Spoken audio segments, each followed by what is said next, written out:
오늘은 주의 손으로 나를 도우사, 주의 손으로 나를 도우사라는 제목의 두 번째 말씀을 증거하는 날입니다. 여러분, 우리는 지난주에 주의 손으로 나를 도우사라고 하는 하나님 말씀을 들었는데요. 야베스는 기도했죠. 하나님, 저의 연약한 인생, 저의 한없이 작고 한없이 부족한 인생, 저의 손으로는 저를 도울 수 없으니 하나님의 손으로 나를 도와주십시오 라고 기도했죠. 하나님의 손이 나와 함께하지 않으시면 나의 인생은 아무런 의미가 없습니다. 아버지도 모르는 인생, 어머니를 힘겹게 했던 인생, 아마도 장애를 가지고 태어났던 소수민족이었던 야베스는 하나님 앞에 간절하게 주여 주의 손으로 나를 도와주십시오 라고 기도했죠. 자, 그런데 이렇게 의미 있는 말, 이렇게 우리에게는 힘이 되고 좋은 구절인 주의 손으로 나를 도우사가 자칫하면 우리를 시험에 들게 할 수도 있다라고 그랬습니다. 이 구절에는 상당히 오해의 소지가 있다라고 했죠. 여러분, 왜 그랬습니까? 바로 주의 손으로 나를 도우사를 따로 놓고 본다면 알 수 있다고 그랬죠. 주의 손으로 더하기 나를 도우사. 자, 이 중에서 우리가 좋아하는 부분은 어디라고 그랬어요? 전적으로 나를 도우사였죠. 네, 나를 도우사 때문에 우리는 이 부분을 너무너무 좋아해요. 그런데 우리가 정말 마음에 담아야 하고 우리가 정말 붙잡아야 되는 구절은 어디라고 그랬어요? 주의 손으로. 그렇죠. 여러분, 주의 손으로가 빠지면 이건 기독교가 아니에요. 그냥 나를 도우면 된다, 내가 잘 되면 된다, 내가 오늘 잘 먹고 잘 살면 된다, 내가 높이 올라가면 된다, 내가 이기면 된다라고 말하면 그건 기독교가 아니에요. 그런데 우리는 주의 손으로 나를 도우사라는 말씀을 들을 때조차도 주의 손은 상관없고 누구 손인지 그건 관계없고 나를 도우사에 집중하고 나를 도우시는 하나님 때문에 흥분하고 그분 때문에 우리는 오늘도 힘을 얻는단 말이죠. 여러분, 그러면 지난 한 주간 어떻게 사셨습니까? 과연 나를 도우사에 매달려서 나를 좀 도와달라고, 제발 빨리 도와달라고, 지금 당장 도와달라고 기도하며 사셨습니까? 아니면 주의 손으로 하나님의 손을 바라보며 그 손을 찬양하고 경배하며 한 주간 사셨습니까? 답을 하기가 어렵죠. 왜요? 우리는 어떻게 살았어요? 우리 이렇게 살았어요. 보여주세요. 우리는요, 돈의 힘으로 나를 도우사. 이거 너무 좋은데? 이렇게 살았어요. 지난주 이 부분에서 우리 성가대가 좀 흔들렸는데, 예. 돈의 힘으로 날 도우면 어때? 날 도와주면 되지. 나 돈 좋아해. 조상이 돌봐서 나를 도우사. 이러면 어때? 묘좀 잘 쓰고 조상이 날 잘 돌봐줘서 잘 되면 얼마나 좋아. 제사 1년에 12번 그걸 왜 못 드려? 날 도와주면 해야지. 그리고 내가 열심히 살았으니 나를 도우사. 여러분, 이거 얼마나 매력적이에요. 내가 잘 살았으니까, 내 목표를 잘 설정하고 내가 과정을 잘 충실하게 했으니까 잘 됐다. 이게 얼마나 우리에게는 좋은 매력적으로 다가옵니까? 그러나 이것은 기독교가 아니라고 했습니다. 이것은 천박한 자본주의이거나 이것은 전통적인 유교적 사고방식이거나 아니면 이것은 인본주의다. 왜냐하면 나를 도와서 일이 잘 되느냐는 거예요. 나를 도와서 과연 내 생각과 내 뜻대로 되는 것이 맞느냐, 그 계획대로 되는 것이 과연 정말 내가 잘 되는 거냐, 우린 여기에 주목해야 됩니다. 과연 내가 잘 되면 우린 다 잘 되는 겁니까? 내 뜻대로 되면 그건 세상이 아름답게 돌아가는 겁니까? 아니라는 거죠. 여러분, 참으로 아쉬운 사실은, 그러면서 정확한 사실은 우리는 우리 생의 계획을 모른다는 것입니다. 우리는 우리가 왜 태어났는지를 모른다는 거예요. 여러분, 그거 여러분이 정하셨어요? 여러분이 태어나려고 태어났어요? 저는요, 1973년도 12월 21일 날 태어나고 싶지 않았어요. 저는 기왕이면 조금 저 중세 시대도 좋고요, 저는 로마 시대도 좋아요. 예. 저는 오늘날 별로 마음에 들지 않아요. 아니면 이왕에 좀 더 나중에 태어나든지 한 2080년 정도 태어났으면 얼마나 편했을까. 예, 그때 되면 일도 안 해도 되고 막 힘들게 먹지 않아도 되고 캡슐 하나 먹으면 되고 막 우주를 날아다니고 하지 않겠어요? 저는 그리고 대한민국의 서울이라고 하는 그 홍아무개, 강아무개 여사 그 사이에 태어나고 싶지 않았어요. 게다가 이 얼굴로, 이 쪽지져진 눈에 이 사각턱에 태어나고 싶지 않았단 말이에요, 저는. 근데 그 두 분의 자녀로 태어났기 때문에 이런 유전자를 이어받아서 이렇게 태어났어요. 마음에 들지 않아요, 저는. 여러분, 마음에 드십니까? 아마 거의 마음에 드는 분 없어요. 그리고 제가 볼 때는 별로 없어 보이는데. 예. 아마 거의 없어요, 우리는. 내가 왜 태어난지를 몰라요. 우리 정확히 말하면 내 던져진 존재지 내가 문 열고 나온 사람은 아무도 없단 말이죠. 그렇다면 내가 나의 계획을 모르는데, 내가 나의 미래를 모르고 목표를 모르는데 내가 잘 되고 내 뜻대로 되면 과연 그게 유익한 것이냐라고 하는 거예요. 그래서 우리는 성경으로 돌아가야 됩니다. 성경은 뭐라고 말씀하시는가? 과연 어떻게 사는 것이 바르게 사는 것이고 어떻게 사는 것이 맞는 것인가? 우리가 성경을 봐야 되는데 빌립보서 1장 6절은 이렇게 말씀합니다. 찾아볼까요? 빌립보서 1장 6절로 한번 가보겠습니다. 과연 성경은 뭐라고 말씀하시는가?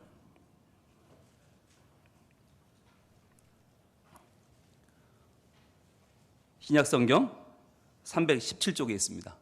빌립보 1장 6절 같이 있습니다. 시작. 너희 안에서 착한 일을 시작하신 이가 그리스도 예수의 날까지 이루실 줄을 우리는 확신하노라. 아멘. 여러분, 기독교 신앙을 갖는다는 것은 확신하는 것입니다. 과연 무엇을 확신하는가? 신앙의 내용이 중요한데요. 그게 뭐냐면 너희 안에서 착한 일을 시작하신 이가 있다는 거예요.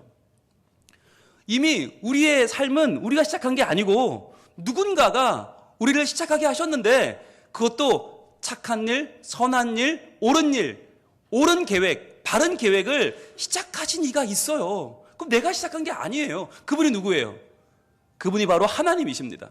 그분이 바로 우리 주님이십니다. 그분이 우리 안에 착한 일을 시작하셨습니다. 그분이 이루시는데 언제까지 이루신다고요? 그리스도 예수의 날까지 이루실 줄을 우리는 확신하노라. 그러니까 여러분 지금 당장 되는 거예요? 오늘 당장 우리 입에 사탕이 들어오는 겁니까? 우리 손에 돈이 주어지고 우리가 당장 승진하고 우리가 당장 병이 낫는 것입니까? 아니면 그리스도 예수의 날, 그분이 작정하신 날, 그분이 다시 오시는 하나님의 때까지 하나씩 보이지 않는 가운데 이루어져 가는 것입니까? 이것은 우리의 생각대로 하나 팍 둘 이렇게 이루어지는 것이 아니라 하나님의 뜻 안에서 보이지 않지만 그러나 정확하게 하나님의 때에 맞춰서 이루어지고 있다는 사실이에요. 그래서 우리는 나는 나를 모른다. 이게 정답이에요. 나는 나의 미래를 모르고 나는 나의 계획을 모르고 나는 나에게 무엇이 좋은 건지 몰라요. 그렇기 때문에 우리는 주의 손으로 나를 도우시기를 구하는 것입니다. 그래서 주의 손, 그의 주의 손이 나를 아시고 나를 계획하시고 나를 이끄시기 때문에 때로는 그 손이 나를 돕지 않는 것처럼 보인다고 해도, 주의 손이 나를 돕지 않는다고 해도 그 주의 손만이 나를 온전히 인도하시는 하나님의 계획이심을 믿는 것이죠. 지난주에 우리는 바로 그래서 욥이라고 하는 인물을 봤죠. 욥기 23장 10절을 통해서 우리는 욥의 고백을 봤는데 바로 그는 고백하죠. 내가 앞으로 가도 그가 계시지 않아. 뒤로 가도 계시지 않아. 왼쪽으로 일하시는데 보면 안 계시고 오른쪽으로 돌이키시는데 보면 없어요. 아무리 찾아도 그분이 보이지 않는데 이건 하나님이 안 계신 게 아니라 내가 찾으려고 하니까 안 되는구나. 내가 그분을 만나려고 하니까 안 되는구나. 하나님은 어떤 분이세요? 이렇게 고백하죠. 욥기 23장 10절 말씀을 우리 같이 한번 읽어봅니다. 시작. 그러나 내가 가는 길을 그가 아시나니 그가 나를 단련하신 후에는 내가 순금같이 되어 나오리라. 아멘. 바로 이거였죠. 바로 나는 하나님을 찾을 수 없고 나는 하나님을 만날 수 없고 그분은 내 손에 잡히지 않지만 그분은 내 계획 속에서 이렇게 저렇게 드러나 보이지 않아. 내가 답답할 뿐이지만 그러나 더 중요한 거 그분은 내가 가는 길을 알고 계신다. 그분은 나를 보고 계신다. 그분은 훨씬 더 크신 분이어서 내가 그분을 보지 못할지라도 그분은 나를 보시고 나를 아셔서 그가 나를 단련하고 계시는구나 라고 하는 고백을 했어요. 그래서 이 단련, 하나님이 나를 훈련시키시고 나를 갈고 닦으셔서 더 죄를 깨끗게 하시고 나를 아름답게 바꾸신 뒤에는 내가 순금같이 되어 나올 것입니다 라고 하는 고백을 드렸죠. 여러분 이 고백 붙잡고 사셨습니까? 한 주간 힘들고 어려워도 나를 아시는 그분, 나를 단련하신 후에는 순금같이 나오게 하실 하나님을 의지하고 사셨습니까? 질문이 복잡하면 요약하겠습니다. 여러분 주의 손으로 나를 도우사, 뭐가 더 중요하다고요?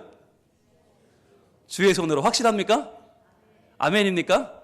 예, 그렇다면 오늘은 두 번째 시간입니다. 과연 그럼 주의 손으로가 왜 중요하냐라고 하는 거예요. 왜 우리가 주의 손으로를 붙잡아야 되는가?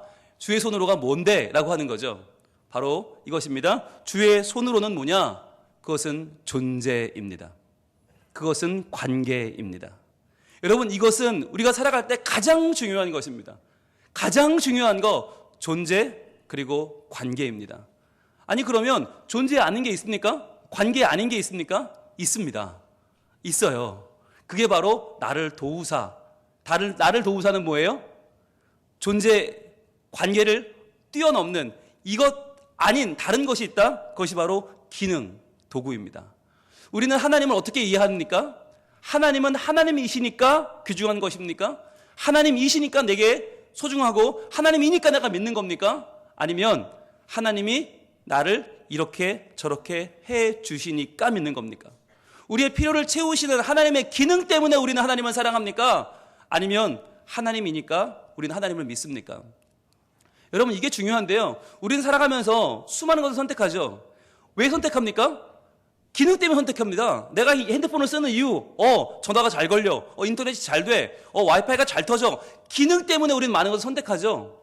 그러나 우리가 선택할 수 없는 많은 것들은 무엇입니까? 기능과 관계가 없는 것들이죠. 도리어 그 존재로, 그 관계로 우리가 의미를 주고받는 것들이 있습니다. 어렸을 때 여러분 아버지 손잡고 목욕탕 가보셨어요? 쓰레빠 끌면서 목욕탕 가보셨어요? 네. 열심히 가고 있는데 옆집 아저씨가 물어봅니다. 예, 네 손 잡은 그분은 누구시노? 물어봅니다. 우리 아버지인데 예. 그럼 왜 아버지가? 그분이 와, 네 아버지가? 그럼 뭐라고 하시겠어요? 아니 이분이 나 때문에 월급을 벌어 오셔서 그 월급으로 내가 살 집도 마련해 주시고 오늘 나랑 같이 손잡고 목욕탕도 가시고 목욕탕비도 내주시고 오늘 내 등도 밀어주실 거고 목욕 끝나가면 나한테 바나나 우유도 하나 사주실 거니까 내 아버지입니까? 여러분 너무 길죠? 너무 복잡하죠? 여러분 복잡한 건 약합니다. 복잡한 건 언제든지 부서질 수 있습니다. 여러분 한마디면 끝나죠? 뭐예요? 이분이 왜 내 아버지예요? 아버지니까. 그죠? 여러분 깃발이 필요 없는 거예요. 이분이 왜 네 아버지냐 물어볼 이유가 없어요. 아버지니까. 한마디면 되는 거예요. 여러분 이게 존재예요. 존재와 관계라는 건 뭐냐? 우리가 기능 때문에 도구적인 의미 때문에 선택하는 게 아니라 이미 우리가 그 존재 안에 서로 관계를 맺으며 살고 있는 것. 이것이 바로 기능과 도구를 뛰어넘는 훨씬 더 중요한 개념이에요. 존재예요. 관계예요. 여러분 하나님 왜 믿으십니까? 눈이 흔들리고 있는데 여러분 하나님이 나에게 내 예배를 받아주시고 은혜를 주시고 오늘도 나에게 먹을 것을 주시고 나에게 오늘도 많은 것을 주셔서 오늘도 내가 감사하고 여러분 길게 말할 필요가 없는 거예요. 그건 기능이고 그건 도구예요. 그러면 여러분 오늘 하나님이 나에게 먹을 거 안 주시면 하나님 아니에요? 오늘 당장 내 문제 해결 안 해주시면 그분은 하나님도 아닌 거예요? 그러면 여러분 하나님 믿는 이유 무엇이냐? 한마디로 뭐라고 하실 수 있겠습니까? 시작. 하나님이니까. 그렇죠. 하나님이니까. 내 손잡은 분이 왜 네 아버지냐? 한마디면 돼요. 아버지니까. 여러분 마찬가지예요. 하나님 왜 믿습니까? 누가 물으면 아니 왜 당신은 일요일날 딴 사람들 낚시하러 가는데 딴 사람들 등산하러 가는데 당신은 왜 교회 가서 하나님께 예배합니까? 라고 말하면 한마디인 거예요. 내 하나님이시니까. 하나님은 내 하나님이시고 난 하나님 자녀니까 나는 하나님이 아니면 살 수 없으니까 그 하나님께 예배하는 게 내가 가장 소중한 일이니까 그분의 영광과 그분의 권세 아래 있는 게 나에게는 가장 큰 복이니까 난 예배할 수밖에 없는 거예요. 여러분 저한테 오늘 왜 여기 올라왔냐고 왜 설교하냐고 물어보시면 뭐라고 해야 됩니까? 저는 성백교회 담임 목사니까. 네, 그거 아니에요? 제가 오늘 설교를 잘 준비했으니까 오늘 설교가 들을만 하니까 여러분에게 첫째, 둘째, 셋째 말이 길 필요가 없어요. 왜? 길어지면 복잡하면 약한다니까요. 그 부서질 수 있어요.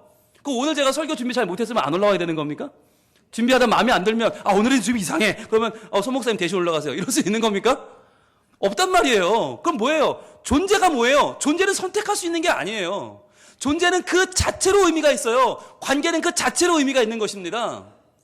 여러분 무엇을 강조하는 것입니까? 하나님은 우리가 평가할 뿐이 아니라는 거예요.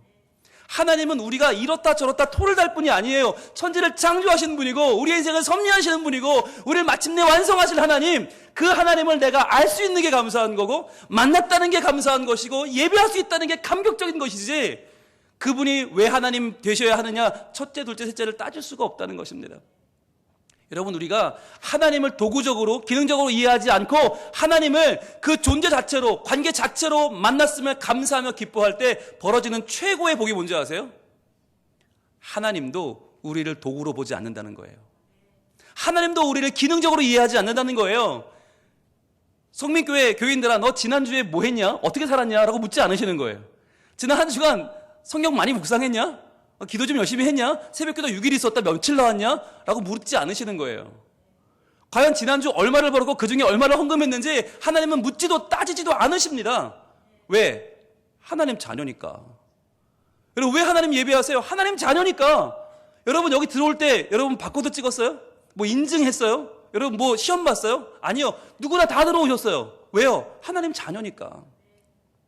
여러분, 여기서 중요한 것은 우리가 하나님을 믿을 때에도 하나님에게 나를 도우시는지 마시는지 나를 인도하시는지 어쩌시는지 우리가 그분의 기능적인 측면, 도구적인 측면을 바라보지 않고 하나님이니까 사랑할 때, 하나님이니까 경배할 때 하나님은 우리를 하나님의 자녀니까 받아주시고, 하나님의 자녀니까 우리 예배를, 경배를 하나님이 기쁘게 받으시고 우리의 삶의 주인이 되어 주십니다. 여러분, 이것이 가장 큰 은혜입니다. 만약에 우리가 기능과 도구를 강조한다면 우리는 하나님 앞에 설 수 있는 사람이 아무도 없습니다.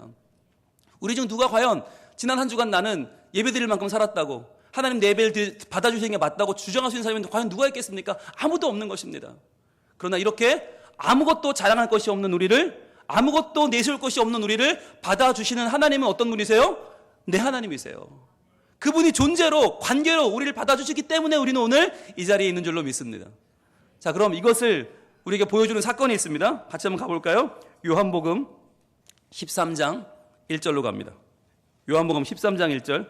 예수님께서 십자가를 지기 직전에 있었던 일입니다. 예수님은 십자가를 지기 전에 제자들을 부르셨습니다. 그 제자들을 부르시고 마지막 만찬을 하셨어요. 요한복음 13장으로 갑니다. 자, 그 만찬 자리에서 일어난 일입니다. 어떤 일이 있었는가?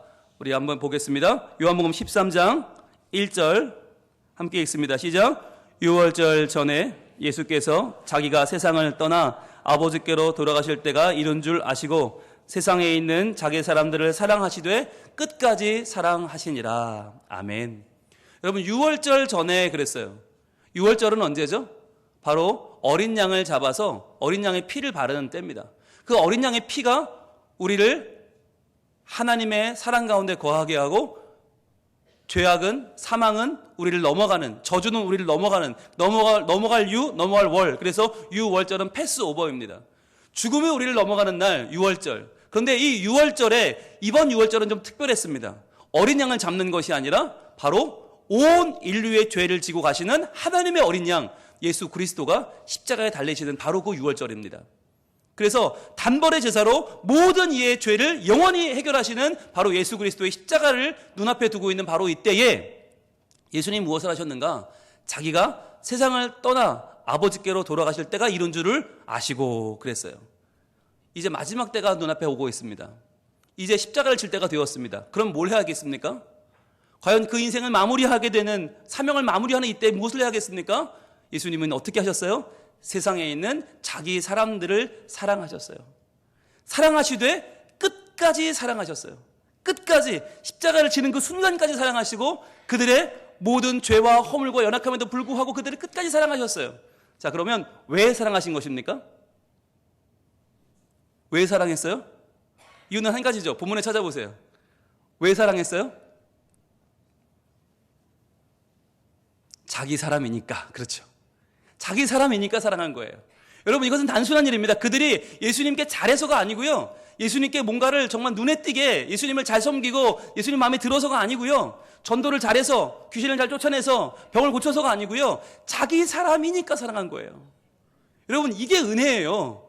여러분, 오늘 우리가 예배를 드립니다. 찬양을 잘해서? 아니요. 기도를 똑부러지게 하니까? 아니요. 설교를 잘해서? 아니요. 자기 사람이니까, 하나님의 사람이니까 하나님이 우리 예배를 받아주시는 줄로 믿습니다. 예수님도 자기 사람이니까 사랑하시는 거예요. 끝까지 사랑하시는 거예요. 포기하지 않는 거예요. 중도에 말지 않는 거예요. 그 중에는요, 누가 있었냐? 마태라고 하는 세리도 있습니다. 손가락질 받는 세리마태, 그러니까 예수님이 야, 넌 좀 빼고 사랑하마 그랬을까요? 그도 끝까지 사랑하시죠. 그 중에는 젤로 땅 시몬이라고 있어요. 젤로 땅은 칼을 품고 다녀요. 그래서 로마인들 만나면 죽여버리겠다고 아주 그냥 극렬한 사람들이에요. 그러면 너는 칼 품고 있으니까 빼고 그랬을까요? 아니요. 그도 포함해서. 자, 그런데 누구까지 포함해서 자기 사람이라고 하실까? 누구까지 포함해 사랑하실까? 2절을 보겠습니다. 2절 시작. 마귀가 벌써 시몬의 아들 가롯 유다의 마음에 예수를 팔려는 생각을 넣었더라 그랬어요. 여러분, 이걸 예수님이 몰랐을까요? 아셨습니다. 예수님은 모든 것을 아셨습니다. 하나님이시니까요. 모든 것을 아시는 예수님께서 지금 마귀가 벌써 가롯 유다의 마음속에 예수님을 팔 마음을 넣었다는 것을 왜 몰랐겠어요? 아셨죠? 그런데도 그를 가리켜 뭐라고 해요? 자기 사람이라고 하시고 자기 사람인 그를 끝까지 사랑하셨다는 거죠. 여러분, 여기서 예수님이 그를 도구적으로 이해했다면, 기능적으로 이해했다면 곧 나를 팔려서기예요. 곧 나를 날 팔아서 내가 십자가에 달려야 돼요. 내가 고난 당해야 돼요. 그럼 여러분, 자기 사람이라고 부를 수 있겠습니까? 우리 같으면 자기 사람과 가롯 유다를 해야 되지 않아요? 자기 사람과 배신자를, 자기 사람과 남의 사람을 이렇게 말해야 되지 않아요? 그러나 예수님은 자기 사람들이라고 말씀하시고 그를 끝까지 사랑하셨어요. 사랑하셔서 어떻게 합니까? 3절입니다. 이렇게 합니다. 저녁 먹는 중 예수는 아버지께서 모든 것을 자기 손에 맡기신 것과 또 자기가 하나님께로부터 오셨다가 하나님께로 돌아가실 것을 아시고 그랬어요. 뭘 아셨다고요? 모든 것을 내 손에 맡기셨다는 걸 아셨어요. 무엇을 맡긴 겁니까? 모든 영혼들의 미래를 맡기신 것입니다. 그들의 죄, 그들의 형편없는 현재, 그것을 과연 구원할지 말지를 예수님 손에 맡기신 거예요. 십자가를 포기하면 예수님은 살 수 있어요. 그러나 모든 이들의 죄들은 구원할 수 없죠. 십자가를 지면 나는 죽지만 모든 이들의 죄를 구원해요. 자, 그 모든 이들의 죄 속에 뭐가 들어있는가? 바로 가롯 유다까지 들어있는 거예요. 그것을 예수님 손에 잡고 있는 거예요. 자, 아시고 어떻게 하셨을까요? 아시고 이렇게 합니다. 4절입니다. 저녁 잡수시던 자리에서 일어나 겉옷을 벗고 수건을 가져다가 허리에 두르시고. 자, 이것은 종이 하는 일입니다. 종들이 팔레스타인 먼지가 풀풀 나는 그 사막 광야지대에서 손님들이 슬리퍼를 끌고 왔을 때 발 사이사이마다 먼지가 있어요. 어마어마한 먼지 속에 온 그 발을 닦아주는 것, 그것이 그 사람이 새롭게 되는 것입니다. 정결하게 되는 것입니다. 그것을 정결례라고 합니다. 이것은 누가 하나? 종이 합니다. 예수님이 종처럼 허리를 두르신 다음에 어떻게 해요? 5절입니다. 이에 대야를 물에 떠서, 대야에 물을 떠서 제자들의 발을 씻으시고 그 두르신 수건으로 닦기를 시작하여 그랬습니다. 여러분, 이것은 뭘 하시는 거죠? 지금 이렇게 바빠 죽겠는데 곧 잡혀가시는데 예수님이 왜 이 예식을 행하셨을까요? 왜 발을 닦아주셨을까요? 왜 내내 안 하시던 일을 갑자기 합니까? 유독 제자들의 발이 더러웠습니까? 뭐 하시는 거죠? 이것은 그들의 발을 닦아주신 것이 아니라 예수님이 이제 행하시는 일이 무엇인지를 그들에게 지금 상징으로 보여주시는 거예요. 무슨 상징입니까? 내가 너희의 더러운 발을 씻는 것처럼 내가 너희의 죄악을 완전히 씻어내린다는 거예요. 너희의 모든 죄악을 씻어버린다. 다 이루었다. 다 해결하고 내가 너희의 모든 죄를 다 깨끗이 하고 내가 너희를 하나님의 나라로 인도한다는 거죠. 즉 십자가는 모든 이들의 죄를 해결하는 자리가 될 것이다. 내가 너희의 더러운 발을 씻는 것처럼 너희의 더러운 인생도 씻어줄 것이다. 다 씻어주겠다라고 하시면서 발을 씻어주신 것입니다. 근데 여기서 중요한 거, 가롯 유다의 발은 씻었을까요? 안 씻었을까요? 본문에 가롯 유다를 제외했다는 말은 없습니다. 모든 이들의 발을 씻으셨습니다. 그렇다면 예수님은 가롯 유다를 구원으로 초청하신 겁니까? 안 한 겁니까? 초청하신 겁니다. 여러분, 기능적으로 말하면 가롯 유다를 불러야 돼요, 말아야 돼요? 구원으로 불러야 돼요, 말아야 돼요? 안 부르면 딱 좋겠죠. 야, 넌 지옥 가라 그냥. 그래도 좋겠죠. 그러나 그를 도구로 보지 않고 기능으로 보지 않고 하나님의 택한 백성, 하나님이 택한 예수 그리스도의 제자, 자기 사람으로 보시고 끝까지 그를 사랑하시는 거예요. 여러분, 이것이 예수님의 사랑입니다. 물론 여러분, 가롯 유다가 구원을 받았는가? 이것은 굉장히 신학적으로 아주 예민한 문제예요. 아주 델리케이트한 문제라 이것은 오늘 하루 종일 설명해도 이건 끝이 없어요. 그러나 중요한 거, 가롯 유다에게 예수님은 손을 내미셨다는 거예요. 기능적으로 보면, 도구적으로 보면 예수님을 배신한 그에게까지도 예수님은 발을 닦아주시면서 내가 너의 죄도 씻어주고 내가 너도 구원하마라고 하는 예수님의 구원 의지를 그에게 보여주셨다는 것입니다. 여러분, 이것이 바로 오늘날 우리를 사랑하시는 예수 그리스도의 마음입니다. 여러분, 예수님이 오시는 대강절입니다. 예수님은 누구 때문에 오시는 겁니까? 누구 때문에 오시는 거예요? 옆 구역 집사님 때문에 오시는 겁니까? 예? 옆집 아저씨 때문에 오십니까? 바로 나를 위해 오시는 거죠. 바로 나. 여러분, 지난 한 주 동안 비록 하나님 앞에 잘한 거 하나도 없고 내세울 거 하나도 없고 자랑할 거 하나도 없지만, 그러나 이러한 못난 나를 위해서 예수님이 오셨습니다. 가룟 유다의 발까지 씻어주셨던 그 예수님께서 나를 왜 사랑하지 않겠습니까? 여러분, 우리가 이 예배를 드리면서 우리 안에 회복되어야 될 것은 우리의 믿음의 자존감입니다. 믿음의 존재감입니다. 나를 사랑하시고 나를 귀하게 여기시고 나를 하나님 자녀라 불러주시는 하나님의 그 음성입니다. 여러분, 이것이 회복될 때 우리는 어떻게 살아갈 수 있을까요? 하나님을 내 하나님으로 고백할 수 있어요. 더 이상 나의 연약함, 부족함 때문에, 나의 죄악 때문에 부끄러워하지 않고 내 하나님을 찬양할 수 있어요. 주님을 자신 있게 외칠 수 있어요. 왜? 그분은 나를 존재로 이해하시는 분이니까. 그분은 내 하나님이시니까 내가 하나님을 자랑할 수 있어요. 그래서요, 다윗이라고 하는 인물은 이렇게 하나님의 이름을 마음껏 찬양하며 경배하며 살았습니다. 아무리 내가 부족하고 아무리 힘들어도 내 현실 때문에 하나님을 의심하지 않았습니다. 하나님을 찬양했던 그 괴로움 가운데, 고통 가운데 하나님을 구했던 다윗의 시가 있습니다. 바로 시편 63편입니다.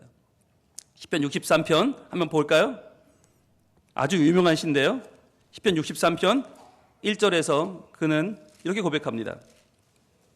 시편 63편은 바로 다윗이 유다 광야에 있을 때 지은 시입니다. 유다 광야는 어땠습니까? 유다 광야는 바로 사울이 그를 죽이기로 작정하고 전국에 그를 수배령을 내리는 상황이었어요. 그리고 유다 가운데, 이 광야 가운데 숨어들었는데 그 코앞까지 사울이 쫓아왔습니다. 칼을 들고 군대를 들고 그 지금 다윗이 있는 광야 굴 앞까지 사울의 군대가 쳐들어왔을 그 당시입니다. 여러분, 이 당시에 뭘 구해야 되나요? 군대를 구해야 되지 않습니까? 나를 구해줄 군대를 구하고 나를 구해줄 무기를 구하고 나를 구해줄 힘을 구해야 되지 않습니까?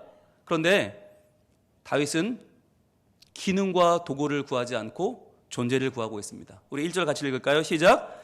하나님이여 주는 나의 하나님이시라. 내가 간절히 주를 찾되 물이 없어 마르고 황폐한 땅에서 내 영혼이 주를 갈망하며 내 육체가 주를 앙모하나이다. 아멘. 여러분, 지금 이 죽을 위기 속에서 다윗은 누구를 구해요? 하나님을 구해요. 내가 간절히 주를 찾되 그랬어요. 도움의 손길을 찾은 것이 아니고요, 군대, 지원군을 요청한 것이 아니고요, 나를 도울 더 많은 부하들, 더 많은 사람들을 요청한 게 아니고요, 주님을 찾았습니다. 물이 없어 마르고 황폐한 땅에서 그는 물을 찾지 않고 내 영혼이 주를 갈망합니다. 내 육체가 주를 앙모합니다. 여러분, 왜 그랬습니까? 바로 하나님이 미천한 나를 사랑하시고 여기까지 오게 해주셨어요. 아무것도 아닌 나, 8형제 중에 막내인 나, 형들은 다 왕 후보로 뽑혀 올라가는데 자기는 양을 치고 있어야 되는 그 막내인 나를 하나님이 불러주셔서 아무것도 아닌 양치기인 나에게 기름 부어주시고 내게 왕을 삼아주신 바로 그 하나님 너무 감사해서, 너무 기뻐서 다윗은 다른 것을 구하지 않아요. 하나님을 구해요. 하나님이 내 하나님이십니다. 하나님이요, 하나님은 나의 하나님 아닙니까? 하나님을 구합니다. 여러분, 여기서 죽을 위기 속에서 하나님을 구하면 어떻게 돼요? 죽죠. 그러나 다윗은 내 죽는 건 문제가 아닌 거예요. 내 죽음을 초월하여 하나님은 하나님이신 거예요. 여러분, 이게 진짜 믿음 아닙니까? 나 죽으면 다 소용없어, 나 죽으면 끝이야, 그게 아니라 내가 죽으면 어때? 하나님은 여전히 하나님이신데. 그래서 그는 내가 살 길을 찾지 않습니다. 도리어 이 위기 가운데 하나님을 찬양하며 하나님을 노래합니다. 2절입니다. 내가 주의 권능과 영광을 보기 위하여 이와 같이 성소에서 주를 바라보았나이다. 여러분, 다윗이 이런 고백을 드릴 수 있는 힘이 어디서 나왔다는 거예요? 바로 성소에서 나왔다는 거예요. 성소에서. 즉 하나님께 나아가 예배하는 자리에서 그는 이 믿음을 얻게 되었어요. 무엇을 위해 나갔습니까? 주의 권능과 영광을 보기 위하여 나갔습니다. 하나님의 영광을 바라보며 기뻐하며 찬양하며 하나님이 내 하나님이신 게 너무너무 감사해서 영광을 돌리며 예배하는 그 자리에서 그는 하나님 한 분이 얼마나 크신 분인지, 하나님으로 얼마나 충만한지 그는 깨달았던 거예요. 그래서 고백합니다. 하나님이면 충분합니다. 하나님이면 충분합니다. 여러분, 그래서 예배가 중요한 거예요. 예배는 어떤 자리입니까?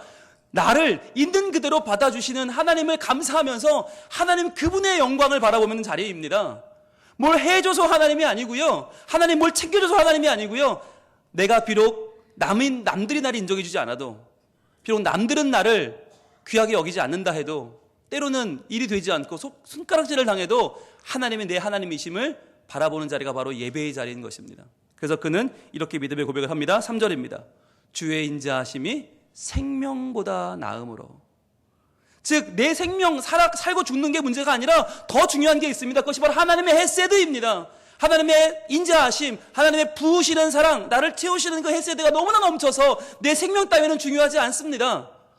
난 여기서 죽어도 좋으니 하나님의 이름을 마음껏 찬양하기를 원합니다. 하나님 영광을 받으소서. 하나님은 내 하나님이십니다. 그분의 영광을 노래합니다. 그분의 권세를 찬양합니다. 내 입술이 주를 찬양할 것이다. 여러분, 이것이 진정한 신앙인의 자세였습니다. 이렇게 찬양할 때 하나님은 다윗을 버리셨습니까? 그래, 너 죽어도 좋다며, 그럼 죽어 하셨습니까? 아니요. 그를 구해주시고 살려주시고 그를 높이 드셔서 이스라엘의 둘도 없는 위대한 왕으로 삼으셨습니다. 이것이 하나님이 우리에게 하시는 일입니다.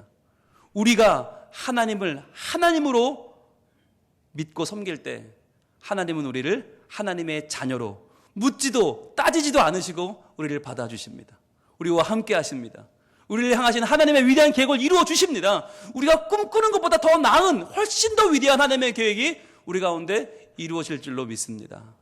이 시간 같이 찬양하겠습니다. 하나님이시여, 하나님이시여, 주는 나의 하나님이십니다. 나의 몸과 마음이 주님을 갈망합니다. 도움을 요청하지 않습니다. 내가 살 길을 찾지 않습니다. 돈과 명예와 건강을 구하지 않겠습니다. 내가 죽으면 어떻습니까? 내 생명보다 훨씬 더 귀하신 하나님의 인자하심이 있는데요, 하나님의 영광이 있는데요, 하나님의 권세가 있는데요. 주님, 저는 그것으로 만족합니다. 여호와는 나의 힘이요, 여호와는 나의 구원이시니 내가 누구를 두려워하겠습니까? 주의 인자가 생명보다 나음으로 내 입술이 여호와를 찬양합니다. 내 평생의 주를 찬양하며 주의 이름으로 내 손을 들겠습니다. 이 시간 고백하며 나갈 때 하나님께서 우리와 함께 하시고 우리의 존재를 하나님의 자녀로 더 위대한 관계 안에서 붙잡아 주실 줄로 믿습니다. 찬양하겠습니다.